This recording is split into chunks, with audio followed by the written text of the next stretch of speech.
మరో బ్రేకింగ్ చూస్తున్నాం. సీఎం రేవంత్ రెడ్డికి బండి సంజయ్ లేఖ రాశారు. కాళేశ్వరం మాదిరిగానే ఫోన్ ట్యాపింగ్ వ్యవహారంపై సమగ్ర విచారణ జరగకుండా అట్టకెక్కించే కుట్రలు జరుగుతున్నాయని అనుమానం వ్యక్తం చేశారు. ఈ రెండు అంశాలపై విచారణ జరిగితే కేసీఆర్, కేటీఆర్ జైలుకు వెళ్లక తప్పదు అన్నారు. రాజకీయ ప్రయోజనాల కోసం ఫోన్ ట్యాపింగ్ పై విచారణ జరగకుండా ఢిల్లీ స్థాయిలో ఒత్తిళ్లు వస్తుందని తెలిపారు.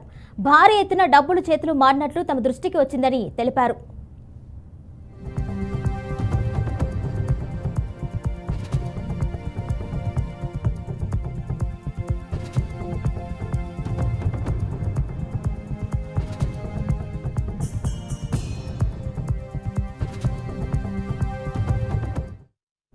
ఫోన్ ట్యాపింగ్ కారకులు కేసీఆర్, కేటీఆర్లకు నోటీసులు ఇచ్చి విచారిస్తే రాష్ట్ర దర్యాప్తు సంస్థల విశ్వసనీయత పెరిగేదన్నారు.